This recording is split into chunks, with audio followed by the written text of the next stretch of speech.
What's going on, everyone? I know it's been a while since I've posted anything. Just been really busy with life, getting out and enjoying the weather, watching the Celtics play in the finals. 1-1 so far, but hopefully they can bring it home. I hope you guys are enjoying the weather, making plans with your friends and family. To anyone that's caught the previous episodes, I just want to say thank you for your support. It really means a lot to me. Today's episode is called Insane in the Membrane, which, for anyone that knows, that is a song by the group Cypress Hill. And today I kind of just want to address the whole connection that Fox News and the NRA and all these right wing politicians want to make between mental illness and gun violence. It's June of 2022. We've had about 230 mass shootings, I believe, this year, which is going to surpass the record that we had for 2021, which is 232, if we haven't already by the time I post this. Seems like every day you turn around, another person's being killed, or a group of people are being killed by guns unnecessarily. And, politicians keep giving their thoughts and prayers and claiming people are mentally ill, but not addressing anything or even discussing gun control, getting rid of loopholes, you know, extensive background checks. No. It's just the right to bear arms, Second Amendment right, which I don't get because not everyone's allowed to drive a car, but yet somehow everyone's allowed to have a gun. And then if they happen to kill a bunch of people, usually if they're white, not trying to play the race card, but it's mental illness. When Uvalde first happened and people thought he was an immigrant, well, it was border control. When they found out he wasn't an immigrant, then it was like, well, what caused it? Maybe he was just mentally ill. Which, I mean, he was a little disturbed. If you had checked his social media, which I think should be a mandatory part of the background check, which is checking social media. Another thing we could do to try and keep an eye on people is if they buy assault rifles and ammunition, the gun owner should be obligated to alert the local authorities. Say, hey, just keep a heads up. This guy bought two AR-15s and a crap ton of ammunition. No reason to really have one of those weapons, but, he's entitled by the Second Amendment, but just keep an eye out. And then my whole thing is, if you're going to call mental illness, which I just think is BS, why aren't you doing anything to address it? Why are you reallocating funds to help or create more facilities for people to get help? Some of the worst states for mental illness are Texas, Oklahoma, West Virginia, Alabama, Idaho, Mississippi, South Carolina, which I'm sure many of you are not surprised by some of the states I just listed, especially Texas. But, Abbott and that sellout Ted Cruz want to keep saying mental illness, mental illness, mental illness. And then they give thoughts and prayers. And then shortly after a massacre happens, they're going to an NRA rally, which just shows where their priorities lay. They're more concerned about getting sponsorship and lobbyist dollars for their campaigns than the victims. Which is just sad. It's really sad. It's like we've become so desensitized to mass violence. We say, oh, that's sad. Oh, that's awful. And then we go about our lives. And then the whole thing with mental illness just doesn't make any sense. It doesn't equate for me. Like, I know plenty of people who deal with mental illness, whether it's depression or anxiety, PTSD, And not one of these people that I know, A, I don't think any of them own a gun.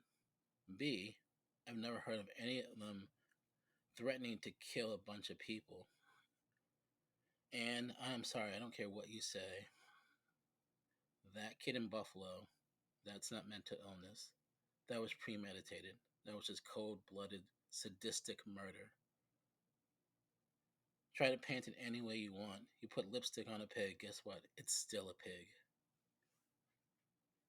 Anyway, as I was saying, these leaders don't do anything to address mental illness. It's almost as like they're trying to make anyone that's mentally ill a scapegoat and trying to pass it off instead of trying to address the real issue, which is gun control. Most people who are mentally ill are more likely to harm themselves than anyone else.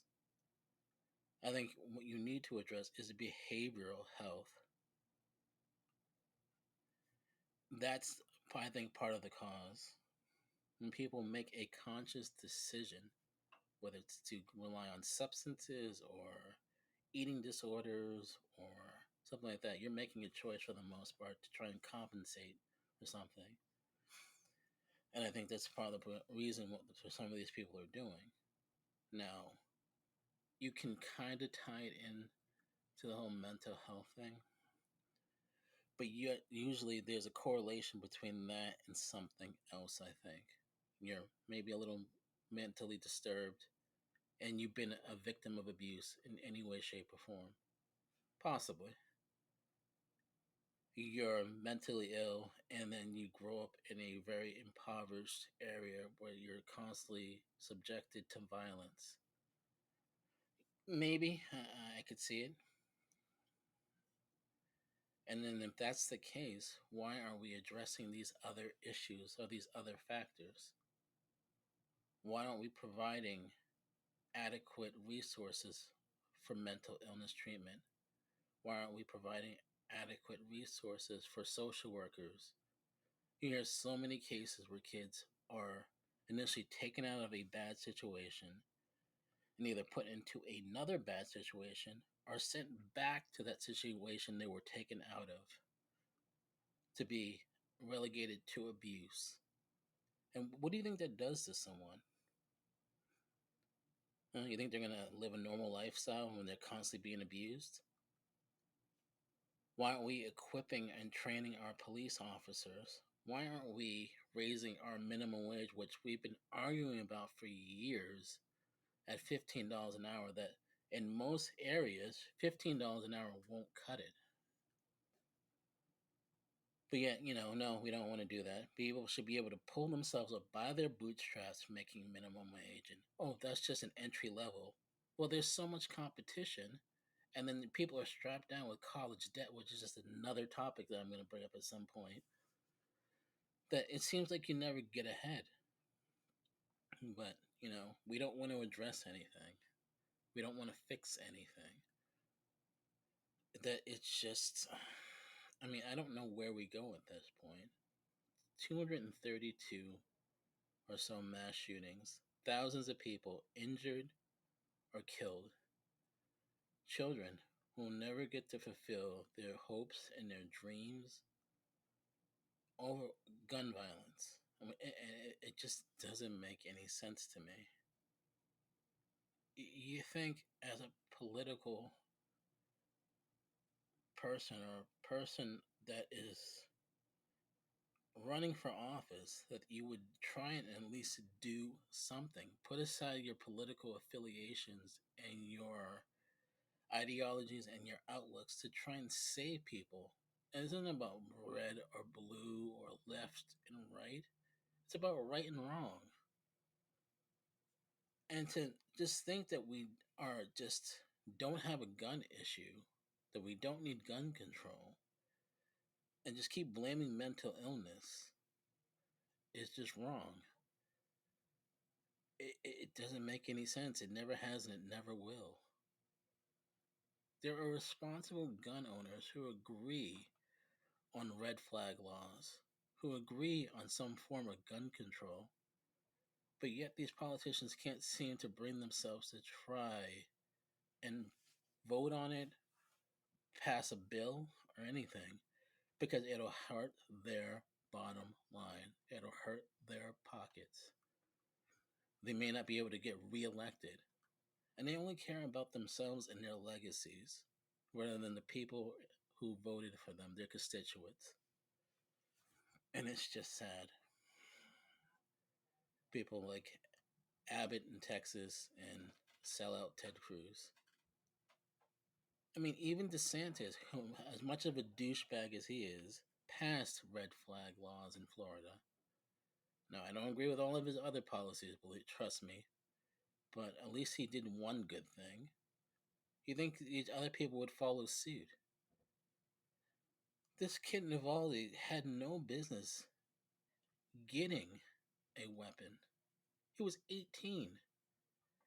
He's not old enough to drink, but but he's old enough to get two AR-15s and like tons of ammunition. And then many people make the argument, well, in the military when you're 18, you can have an AR-15. Yeah, but you go through training. You do psychological background checks. And when you're not in active combat, that gun's locked up. We can't go on R&R with your freaking AR-15 and shoot up people. It doesn't work that way. So stop using that as an excuse or reasoning, because it's just bull crap. I mean, something needs to be done. Like seems like we make progress on everything else. I mean, look how far cars have come. There's safety standards, regulations that they have to meet. People have to be licensed and insured and take a driving test. I mean, written tests. To get be a truck driver, you have to pass a physical assessment and take a test and go to school. But yet, all you need to do is just turn 18 in many states and just get a gun. You pass a background check, yeah, but anyone can do that. You don't have a record. I mean, it makes no sense. Part of background check, like I said before, should be checking social media. See if they're a nationalist. See if they're freaking a Trump supporter with a MAGA hat and they're spewing all this freaking right wing propaganda. See if they come from an unhealthy household and they're constantly bullying, they're talking about killing people. That means that should even be like a topic of discussion. It should be something that should be done from Jump Street. Why are you buying this rifle? Why are you buying all this ammunition? What are your intentions? Because it certainly isn't to hunt, not to protect your family. I mean, who are you protecting your family from? Rambo? The Terminator? I mean, it just doesn't make any sense to me whatsoever. I mean, I just hope people have just gotten to the point where they've had enough and they're gonna get out and vote, get out and protest. I mean, how many more young, innocent lives have to be taken away before we actually do something, before we actually give a damn? Like, I just don't get it. I mean, maybe someone can explain it to me. Maybe someone who owns a weapon or weapons or, goes to the range or goes hunting can take the time to explain to me. Maybe I'm missing something. Maybe it's me. Maybe, I'm one of those, snowflake liberals who's anti-gun, which really not, but I just don't want it in the wrong hands. I have a concert coming up, and I'm really leery about going because I'm afraid something might happen. Between COVID and mass shootings, I'm almost at the point where I'm scared to go out of the house. It's just like we shouldn't have to live in fear or paranoia. Like we shouldn't have to feel like, oh, the only way we're going to be safe is if we have a gun ourselves. And it's getting to that point. I mean, and we're going back to the days of the Wild Wild West. I mean, what are we doing? What is the point of people running for office if you're not going to make a difference? If you're only about yourself and you're not about the people, then maybe you need to go back to being a lawyer or a teacher or something else, because you're not effective as a leader, that's for sure. And I just hope that people who are Democrats and Republicans and independents actually come together and put aside their differences and make laws that keep people safe. And if they're not going to do that, then we need to elect other leaders who are going to do the job. Well, that's just my opinion. That's just me, just being honest as usual. I'd love to hear what you guys think. Well, stay safe out there and go Celtics. And I'll catch you guys soon.